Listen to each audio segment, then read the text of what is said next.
by Jeffrey Keel, who participated in Dennis's first presentation, as maybe many folks here did. But then Jeffrey said, well, it ended too soon. I wanted more of the story. Of course, well, we hadn't really set out for more of the story. We had set out sort of for part one of the story. But this is part two of the story.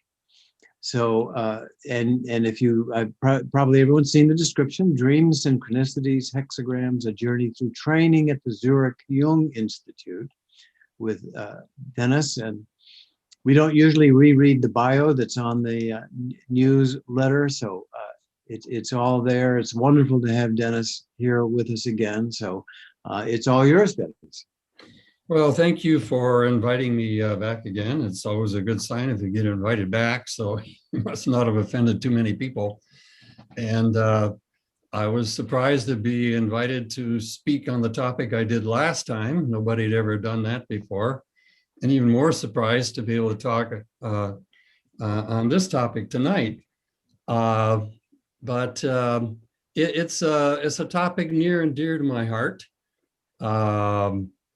I had the good fortune of starting my training in Zurich before they moved from the original institute on Gemeindestrasse down to Kusnacht. And there were some big changes that occurred at the institute in that move. And I think a certain important element of Jungian psychology got lost in that move, and I'll talk about that tonight. And it'll be illustrated by my dreams. So this will be maybe one of the most Jungian presentations that you are going to hear. I consider myself very much influenced by first generation Jung. And I think there's something of the essence of that, which if it doesn't survive in the more recent iterations of Jungian psychology, I think something significant has been lost. So I'll just start off by reviewing very briefly kind of what I talked about last time to get us anchored. So I grew up on a small dairy farm in Wisconsin in the 1950s. We expanded to 25 cows. The sad news is that my county that I grew up in, Kewaunee County, is now kind of a poster child for the negative influences of concentrated animal feedlots, CAFOs. One of the farms in the county now has 5,000 cows, and because of the geology, over 30% of the wells are now contaminated with fecal material and nitrates from those big farms. So it's been a sad loss for me to even to visit Kewaunee County anymore. So I grew up on a farm, never wanted to be a dairy farmer, but it was a great place to grow up. Formed a deep attachment with the animals, but then because I did not dream of being a dairy farmer, I had the good fortune of spending a lot of time in nature.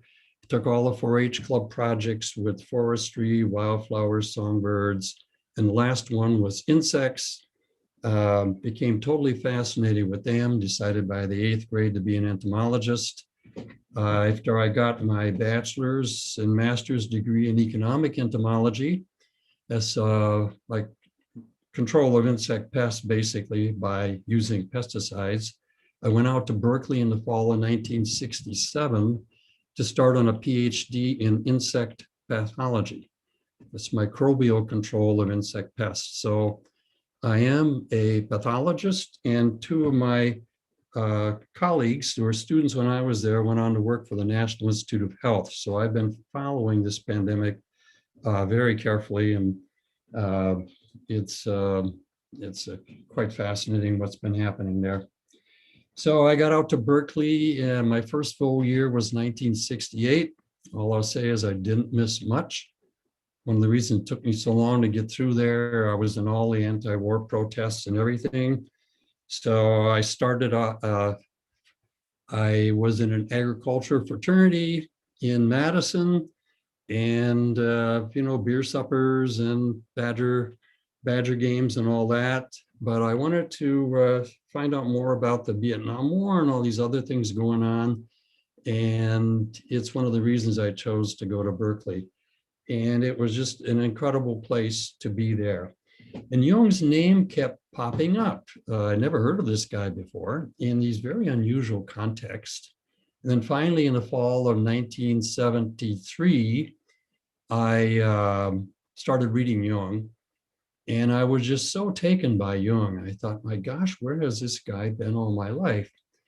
And it really was the next step from when I began my search in the 7th grade. I was very depressed in the 7th grade. My one-room country school had closed down, starting puberty, no spiritual background. My parents were agnostic at best.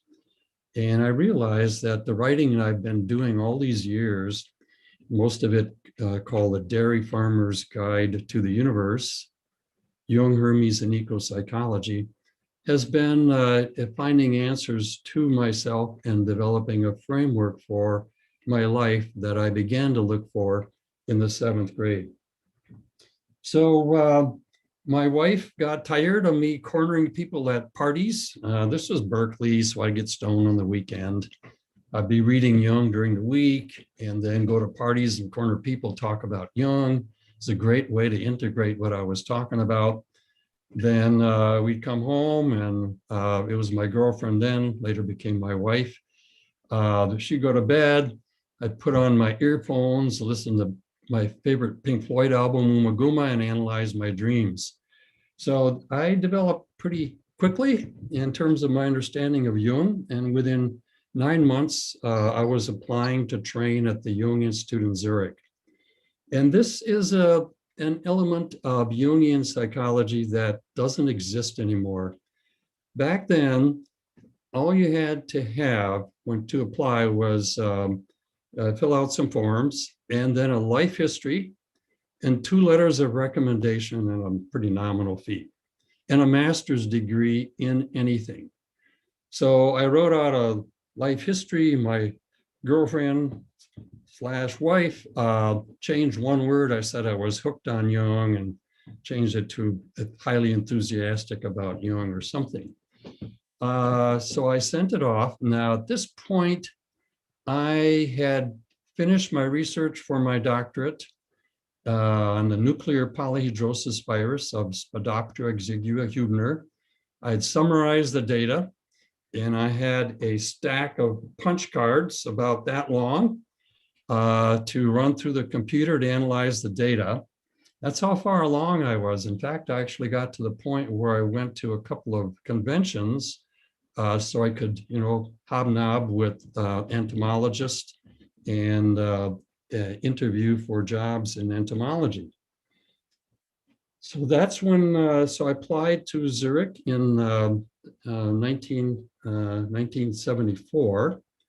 And I have to mention that the 2 letters of recommendation I got, one was from a Missouri Synod Lutheran minister who knew something about Jung, because we insisted in our Berkeley Lutheran chapel to have a discussion after the sermon. We just didn't want to sit back there and take whatever the minister was telling us. So I was always mentioning Jung.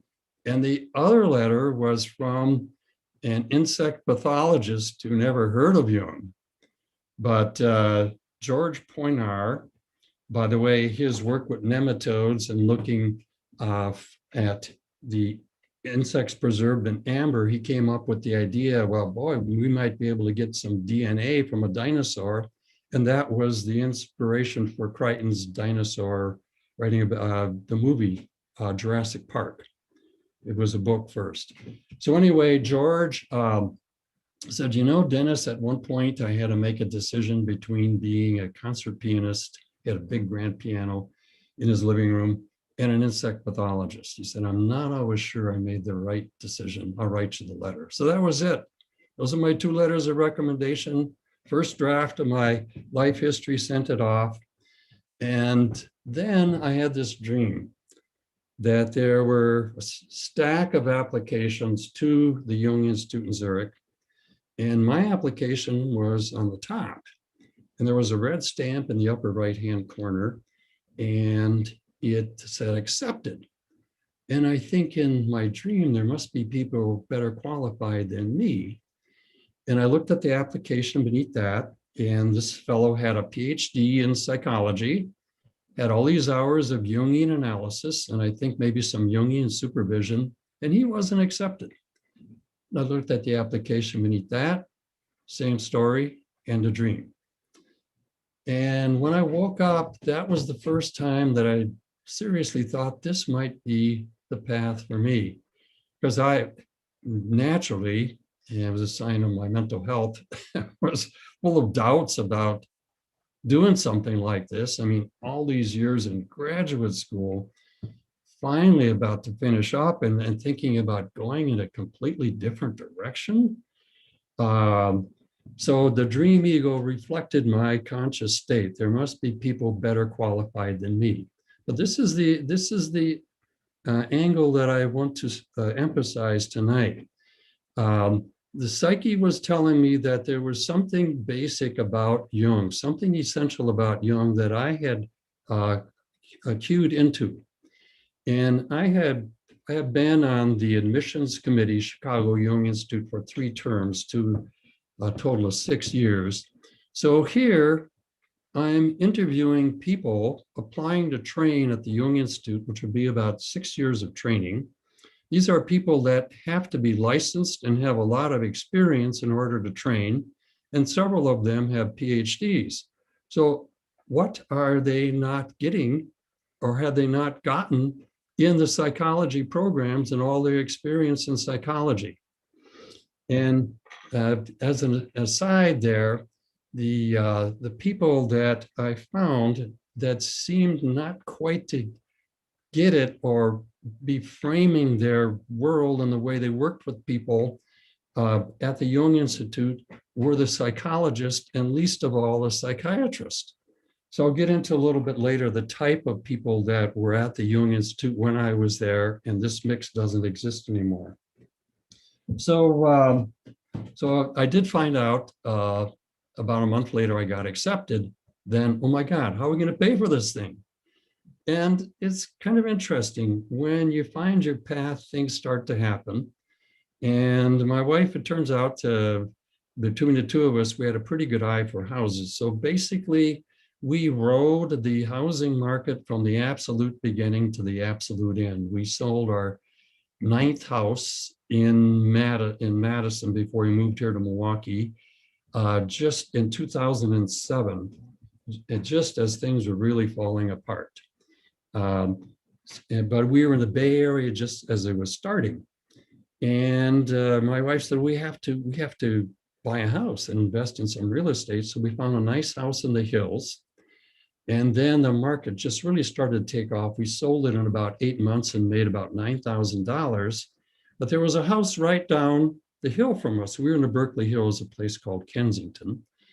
And it was a big house where every window in the house practically had an uninterrupted view of the entire Bay Area, all the way from Mount Tamalpais. Beautiful downtown Oakland was blocked out by pine trees, but San Francisco, Bay Bridge, everything. And my wife said, we've got to get that house. But the problem was there was an old girlfriend living there with her boyfriend, who was a medical doctor.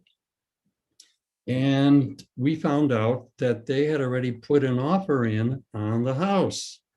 So that was the only time that I've used the I Ching to ask kind of a financial issue, but it was really what was going to enable us to go to Zurich. So I asked a question to the I Ching wisdom to guide me about the upcoming sale, estate sale in this house. And the Jing said to be prepared for unexpected events. So what we did is we calculated, my wife had a fairly decent job in the entomology department at the time. We calculated just how much we could offer for this house that could be covered. The interest rates back then were, I think, about 12, 13%. Be covered, a bank would approve for a mortgage for us. We calculated that. And so we knew what the initial offer was, so we were going to counter that. And then if he countered that, then we're going to put in our maximum. So we go to the estate sale, and the weirdest thing, one of the weirdest things that ever happened to me, I took my Jing with me, by the way, for good luck. And judge opens a case, and he says that this doctor had an offer on the court. Anybody want to make a higher offer? So we put our next offer in, and then he countered, and then we put ours. This is it. It's our maximum offer. We put it in, and then this doctor got up, and I swear to God, from the back of a Cheerios box, he cut the side off a Cheerios box and wrote about 10 or 12 complaints about the rent and the condition of the property. They were renting a room in that house. So he's reading this, and he gets stopped by the judge about halfway through. He says, "What does this have to do with the case? The Merritts have an offer. Do you want to counter?" And he said, "No, Your Honor." So what the heck? So we go out, and we had to talk with somebody from the court about whether, we could afford to buy the house and so on. We came back in, and we got back in, and the case came around again. He jumps up and said, "Your Honor, I want to put in a higher offer for the house, higher bid." And the judge said, "You had your opportunity before, but you didn't take it." But he said, "I really want this house." And he said, "It's sold to the Merritts." So that's how we got the house. And I did a lot of work on the house. I sanded all the floors, stained the ceiling, did a lot of tuck pointing and we sold it 2 years later, and we made $40,000 on the house. And then we bought 2 smaller houses, and that enabled us to get through Zurich and have a house to come back to in the States. So that has been the foundation, financial foundation for us. So no, not quite. So this will be a dream journey then of going to the Jung Institute. A dream that I had while still in Zurich was I was in an entomology picnic, and my wife was there, and my advisors, and one of what I call my archetypal entomologist. I'll mention him later. And I had gone off, and now I'm in a fetal position in an oval-shaped cavity inside of a tree stump that's been cut off about 10 feet high. And that oval cavity is lined with moss. So I'm in there in that fetal position, and I can hear the people from the entomology picnic coming by and shouting my name. They're looking for me, and then they walk on by, and that's the end of the dream. So it's a pretty clear symbolic statement. And for those of you that know about tree test, it's one of the ways that you kind of assess what has happened in a person's life by where something may have been damaged on the tree, in proportion where that damage is in proportion to the height of the tree, and so on and so on. So something had been truncated, cut off in some area of growth, and here I was gestating something new. Pretty clear what that was about. Another early dream, one of the earliest dreams that I had then about anything Jungian, was I was in my what I call the summer room of the farmhouse that I grew up on, and there's the cover of the Dairy Farmer's Guide to the Universe. That's an aerial view of our farm. So the summer room was that second floor room facing out toward the barn. And Marie-Louise von France is at the end of that gravel driveway before it makes a right angle turn, goes out to the county highway. And she is followed by Joseph Henderson, who's carrying 2 books. And that's the dream. So von France will show up a little later. And in terms of the feminine and the dreams, that's a motif that we're going to follow throughout my dream journey as well. A dream that I had, another dream I had I think this was before I went to Zurich. For those of you that have been to Berkeley, Berkeley is in the hills, kind of the foothills, and the Lawrence Radiation Lab, which the government poured a lot of money in to help develop, I think, the nuclear bomb for World War II. And then there's the main campus, and then the University Avenue goes from that due east down to San Francisco Bay. So University Avenue kind of connects the campus to San Francisco Bay. So in the dream, I'm at the Bay end, at the west end of University Avenue, the opposite end from the campus. And I'm going to visit a woman, and she lives in a bit of a submerged house, kind of in the mudflats of San Francisco Bay. And as I walk into this small little house that she had, I think it's only a one-room house, there's a big black sow at the door, kind of guarding the door. So the feminine kind of in contrast, and I see more as in balance to the scientific and the intellectual academic university is in that dream.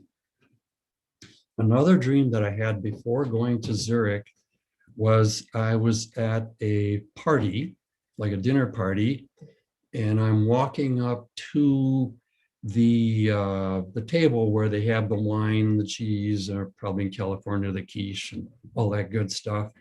And somebody is going to introduce me to James Hillman and Jacob, I think it was Jacob Bernowski. Yes, Jacob Bernowski. I had been very impressed by a series that PBS put on called The Rise of Civilization and the Ascent of Man.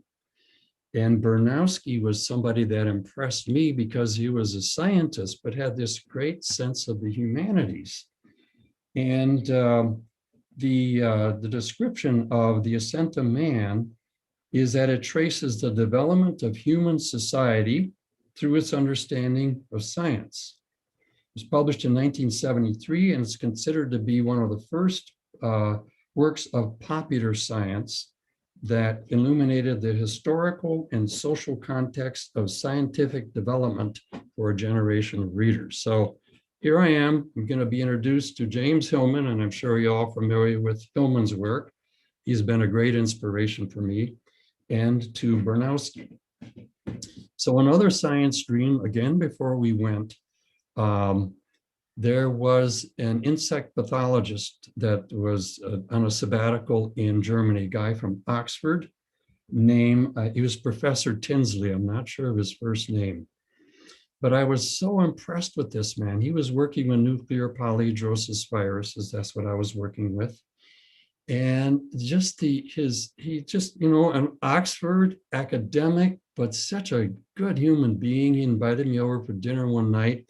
So the dream that I had was that I was on the thrash floor in the barn.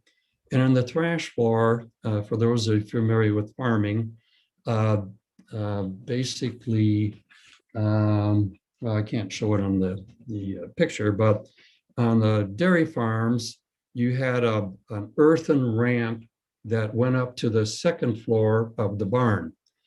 And you would push your hay wagons up there and then empty the hay in bales, or when we started on the farm in 1950, it was loose hay.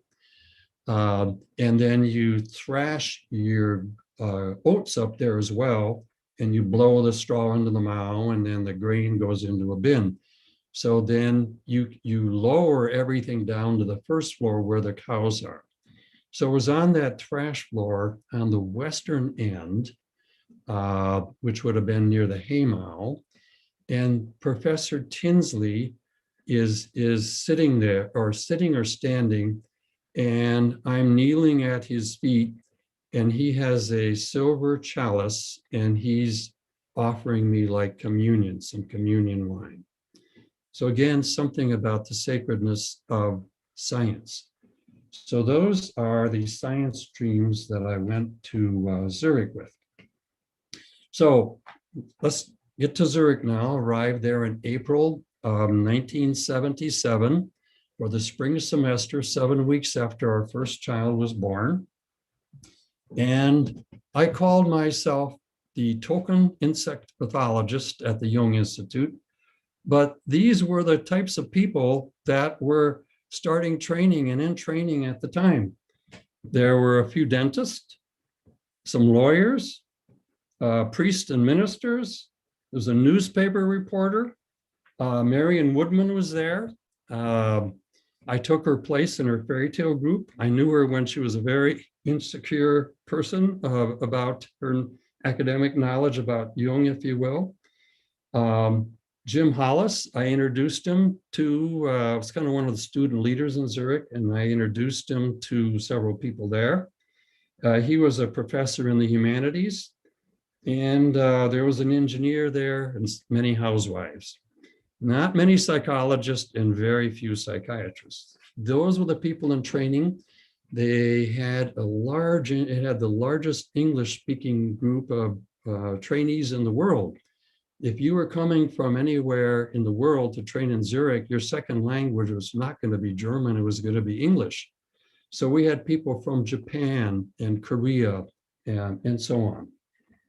In the English-speaking sections, all your exams and everything could be done in English. And these are some of the people, because of this type of application, that I trained with. They were in my cohort, if you will. Nancy Qualls Corbett wrote her thesis and then published on The Sacred Prostitute, one of my favorite books on masculine and feminine. Like I said, Jim Hollis was there. John Hewell, you may know of John Hewell, was a dear friend of mine. He wrote the book, The Archetype of Divine Love or Divine Madness. Fraser Boa was finishing up when I got there. That's Marion Woodman's brother.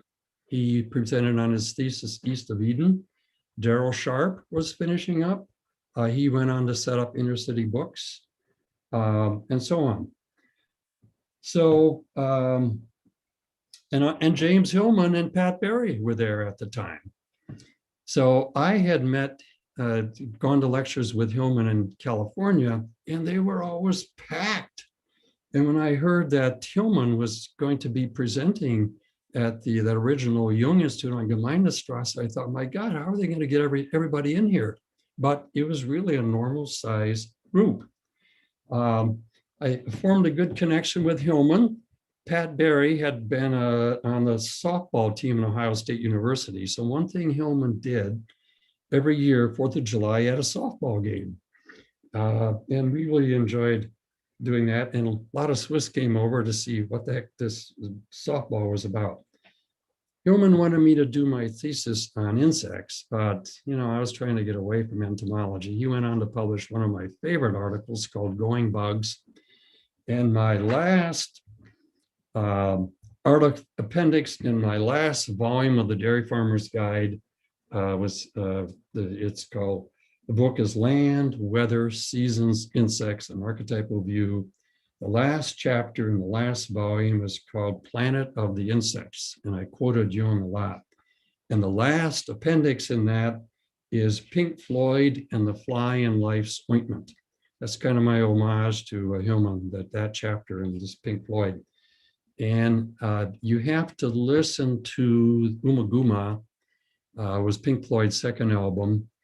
By the way, that was my first concert in San Francisco.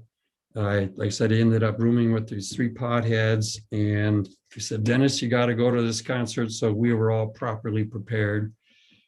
This was in November, first part of November of 1967. Richie Havens opened for the concert. He later went on to open at Woodstock. Second on the bill was Janis Joplin, Big Brother in the Holding Company. And I've already given my punchline away, but I asked so many people, I said, I'll even give you $10 if you guess who was the top of the bill, first American tour for a famous British band, and nobody has ever guessed Pink Floyd. So I was at one of Pink Floyd's first American concerts, and I've seen 3 other concerts over the years since then. I was hanging on for dear life. So how did I get off onto that? Oh, yes. So if you listen to the Umaguma album, you can't just listen to Grantchester Meadows off the internet. And the song that follows, it's several little furry creatures grooving together in a cave with a pick. You have to listen to the album because there's a fly that buzzes before Grantchester Meadow starts. And then between in the Grantchester Meadows and several little creatures, you can hear somebody thump, thump, thump, thump down the stairs, and then you hear a fly swatter going, and then zap. And then things really get weird. And the way I present that, those songs in that appendix is that's what Hillman called the extermination complex. You have things that are bugging you, and you just come in with your spray gun. So somebody complains in Riverside, California about some mosquitoes. So they'll come in and they'll fumigate the whole area because somebody's having a dinner party, an outdoor party that night. Hillman called that the extermination complex. And why I was in Berkeley to work on insect pathology was to do the exact opposite, to use naturally occurring pesticides, microbial pesticides, to not control insects, but to manage them and to live with them better, if you will. So I was there at a time when some of the first generation Jungians were dying off. I heard some of the last lectures by Barbara Hanna and Marie-Louise von Franz. C.A. Meyer was still alive. He read my thesis on synchronicity experiments with the I Ching and the relevance to the theory of evolution. And Dr. Fiertz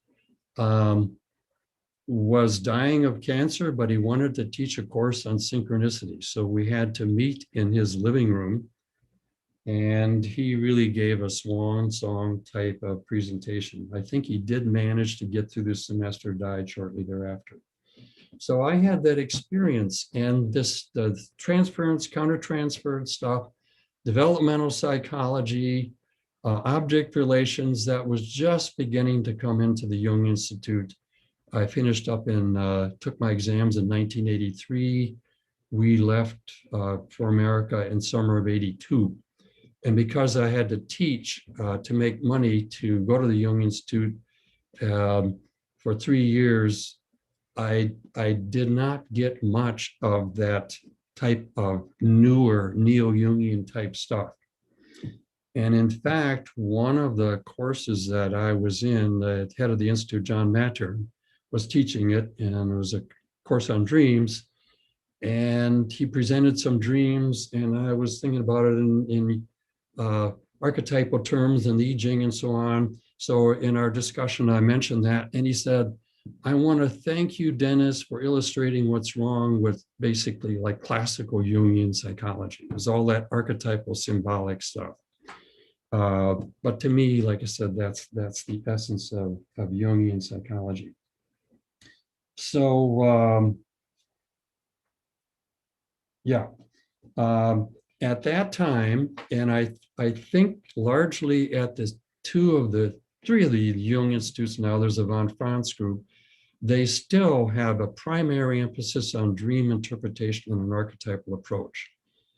And that is a problem with a lot of the American institutes, this Zurich archetypal approach versus the more clinical type of approaches that we have here.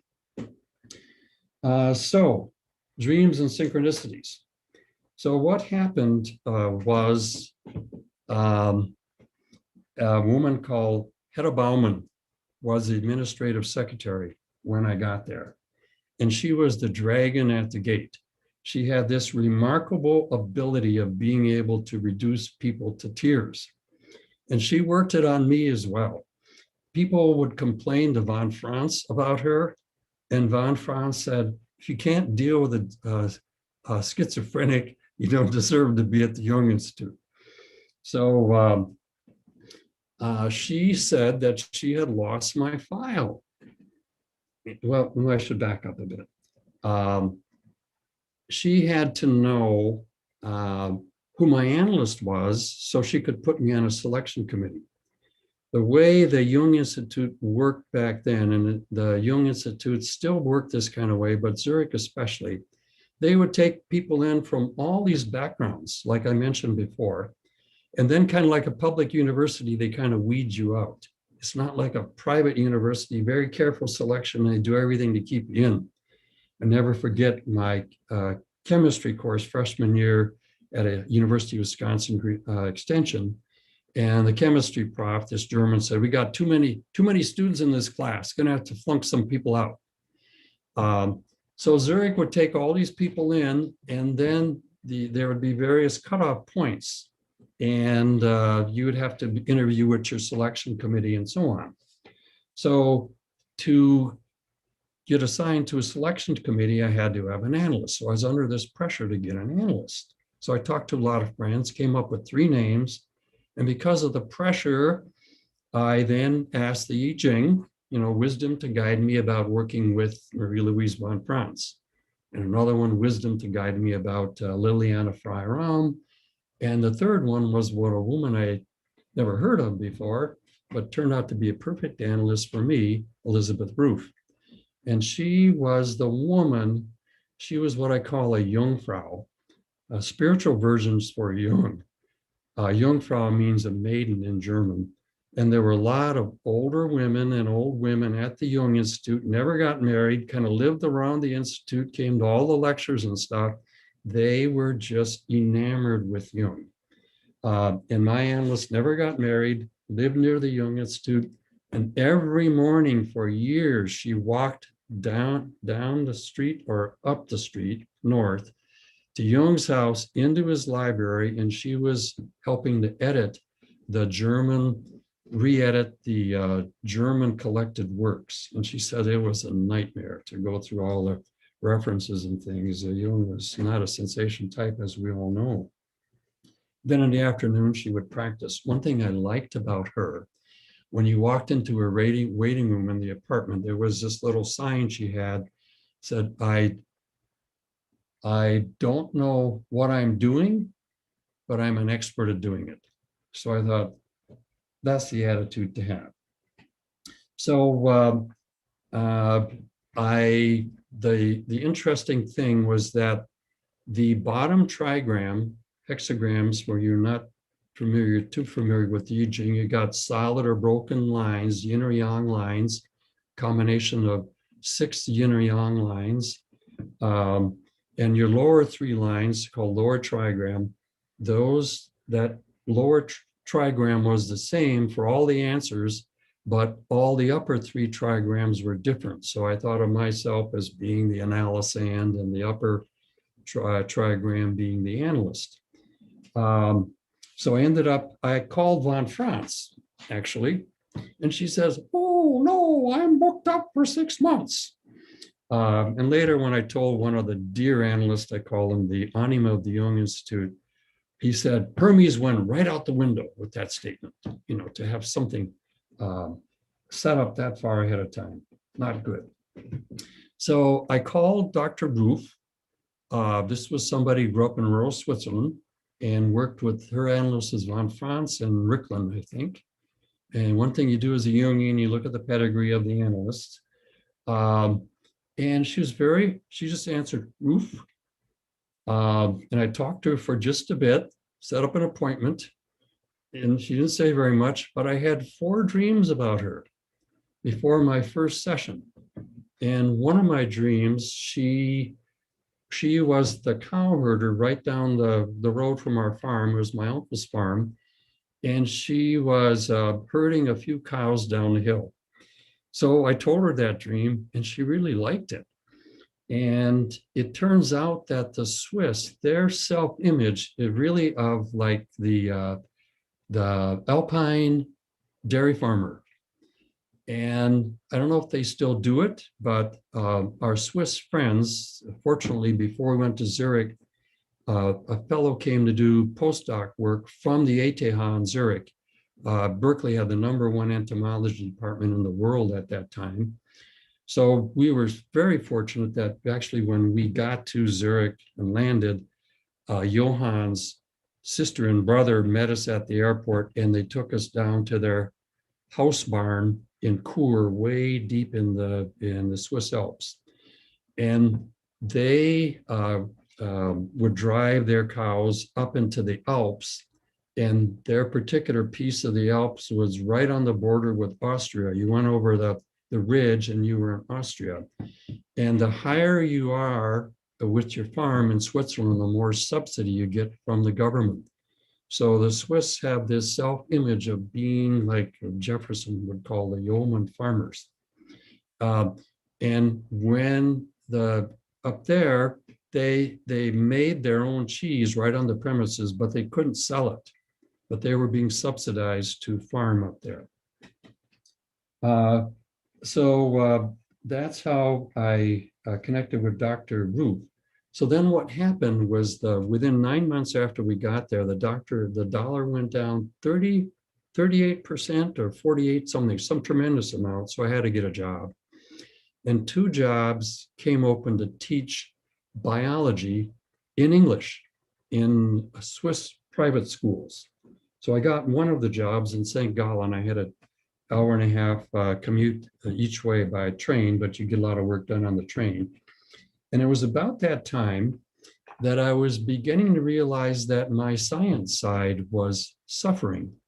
At the Jung Institute, there was so much emphasis on the anima and the symbolic and the feminine, and there seemed to be some kind of a degradation or denigration of science and the scientific worldview. So I had a dream that underneath the softball playing field of the one-room country school that I went to, there was this huge cavern, and it was full of white rabbits. And at the western end of the cavern was my archetypal German entomologist. I was so impressed with Werner Lohr, working with some test tubes, and that was the dream. So if you put the gestalt of the dream together, there was a lot of unconscious scientific creativity. So if you think of primary school, grade school, like basic stuff, and the softball, the playing field, that's all we played was softball. We didn't play basketball, didn't have a football. I don't know if anybody even had a football. In winter, it was snowball fights. So it was all softball, and I love softball. I was one of the stars in the 6th grade.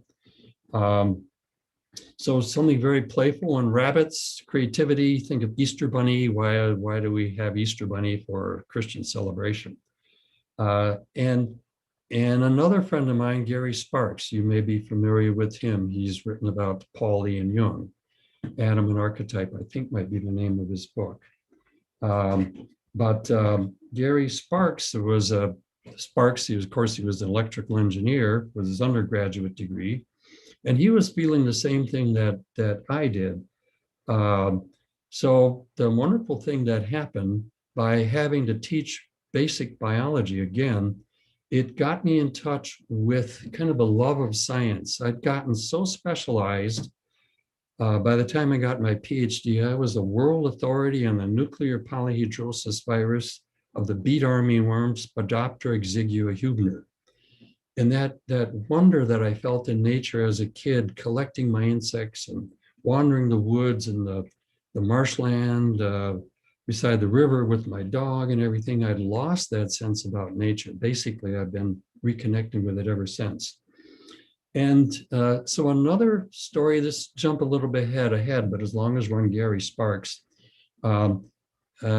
when Gary, he finished before I did in Zurich, we were good friends then. And he had some dream about a wounded finger. And I knew he was doing a thesis on that. And then I had a dream about a wounded finger, and it was on my right index finger. There was a gash down to the bone. There was no blood, and there was a small white insect maggot in that wound. And that was the dream. So I talked with my analyst about it, Dr. Roof, and she said, well, you know, Gary happened to be analyzing with her too. Said, you know, Gary's doing a thesis on the wounded finger. And said, yeah, I'll tell him.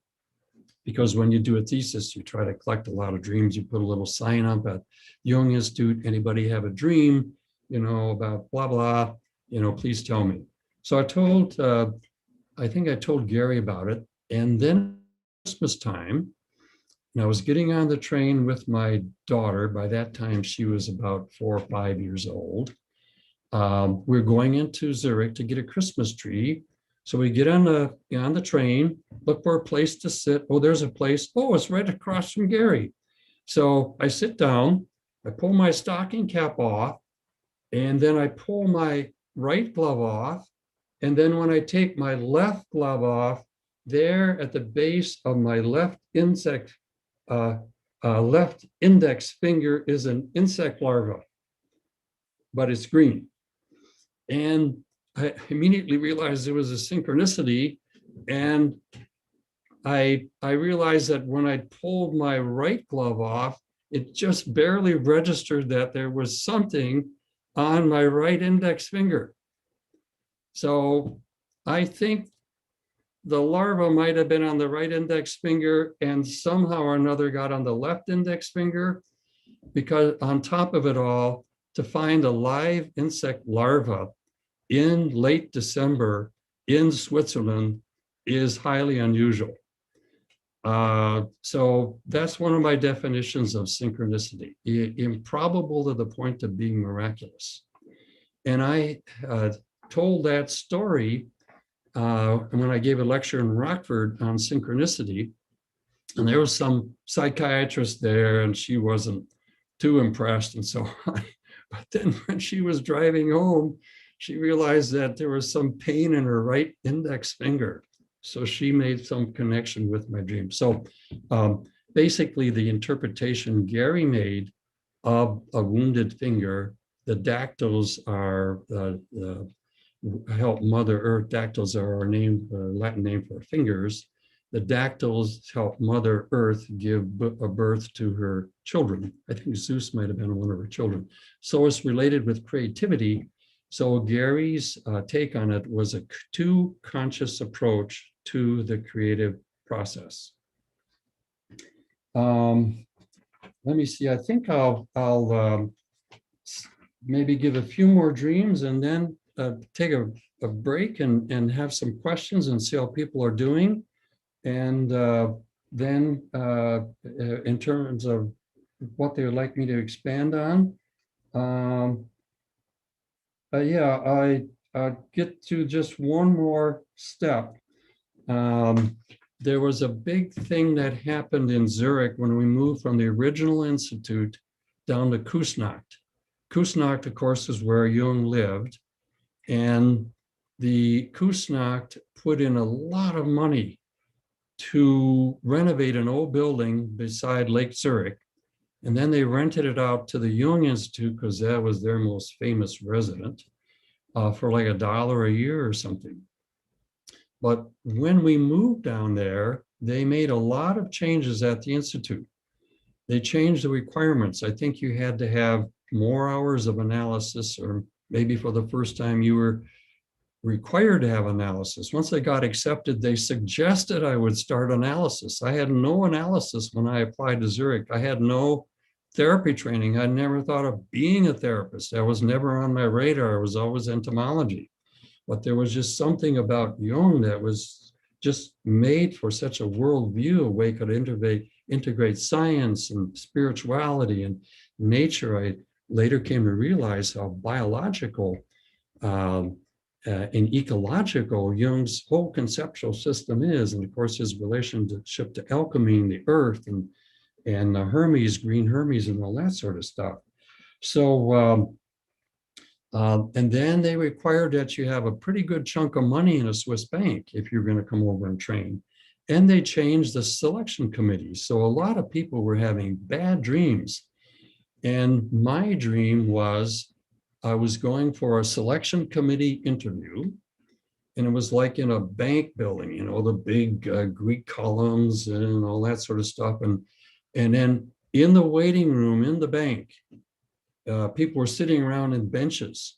And to go for your selection committee interview, it's I had seen a person in prison for a while, and when you go to somebody in prison, they bring the prisoner out on one side, you're on the other. There's this heavy glass window separating the two of you, and you're communicating by telephone. So that was the way the interview was. You're standing in front of all the other students communicating to somebody in a bank prison-like situation. That was my nightmare. Another woman dreamt that the Jung Institute was the place where they took stray dogs to be gassed. So a lot of people were having nightmares. Some of the analysts, like Arnie Mandel, he was in Zurich at that time as well. He had finished, he was an analyst there. He had a following, mostly from California. We call them Arnie's Army. So as one of the student leaders, we call a meeting with one of the heads of the Institute about this. And we just really told them about a lot of stuff. So there was something lost from that original spirit of Jung in that move. It became a little more formalized and so on. And these were the responses that we were getting from our dreams. So yeah, I'll mention one more thing, and then I've got a series of big dreams I can talk about later on, just to kind of finish off the science part. And then we can maybe focus the questions on, if you're particularly interested in science and spirituality and Jungian psychology. And I think I might have mentioned this in my last presentation. This was after Gary Sparks and his wounded finger thing. And I was just beginning to think about a thesis topic. And I was sitting at the train station in Bahnhof Enge. Our last year in Switzerland, we moved across the lake. And by the way, we lived in Küsnacht for the first 4.5 years. And I thought, my God, the Swiss are so cold and uptight. And then Johann's wife came to visit us one time. Johann was the entomologist that came out to Berkeley to do graduate work, and then it was his sister and brother-in-law that met us at the airport. And so his wife came to visit us one time and said, "It's so cold here." And I thought, duh, we're living in a Swiss banking community. That's on the Gold Coast. It's where the bankers live and everything. So it's just, one of the Swiss sayings is the Swiss are more German than the Germans. And this is the German-speaking part of Switzerland. So our last year, we moved across the lake to Kilchberg. That's where Linz Sprungli is. So we had this wonderful smell of warm chocolate in when the wind was from the right direction. And immediately it was just a lot warmer, and the Swiss were friendlier and everything. So thank God we got that experience of the Swiss. And another side comment there, Dr. Odermatt, who was the head of the representative to the students, if you will, an analyst, called a meeting with representatives. I was the English-speaking rep, and then there was somebody from the Germans, to discuss several issues about the students and the Institute. And one of the main issues was the fact that most students in their years in Switzerland, and took about 6 years to get through, had never been inside of a Swiss household. My wife and I were fortunate because of Johann and his wife, but the Swiss are just so insular. And this woman who was Swiss and had been in San Francisco, where she was in fashion and then came back to Switzerland to train, she said, yeah, the Swiss became a lot more insular after World War II. They were isolated there. They were also concerned that a lot of wealthy foreigners, including Germans, would come in and buy up the Swiss land. So this thing about Auslanders is a big deal. So anyway, so I'm at Bahnhof Enge on that side of the lake, waiting for my train to take me down to Küsnacht and Kilchberg. And I was looking over somebody's hexagrams because I just met somebody who had cast the Jing about an important issue, and I was looking over his hexagrams after we had parted. And I just had this overwhelming sense, I never had this experience since then, that there's a connection between the I Ching, the theory of evolution, and the genetic code. And all these ideas just kept pouring out of my mind. And I thought, oh, I just got to remember to get on the train. So I got on the train, and all these ideas that kept coming out. I got to remember to get off the third stop. And I remember to get off and say, okay, I got it made. All I got to do is walk up the hill, turn right. My house is first one on the right. Well, the next thing I knew, my landlord was coming the opposite direction. He said, Dennis, you forget where you live. I had walked right past the beginning of the entrance to our house. And this went on for 10 days. All these ideas kept pouring out of my mind. And I developed a synchronicity experiment. And when I realized that it would be a difficult experiment to do, but you could potentially statistically prove synchronicity.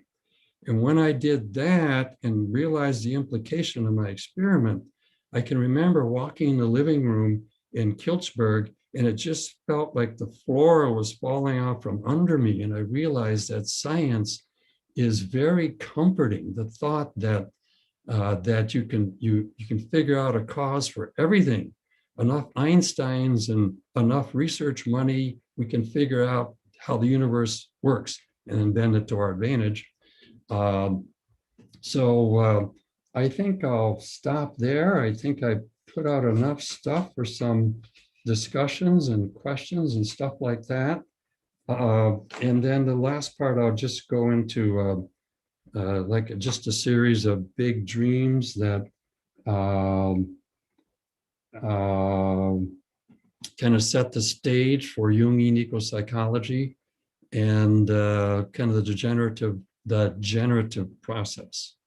So they pause. You see, once I get going on this, I can, even for an introvert, I can go for quite a bit. Okay, so I'll stop the streaming.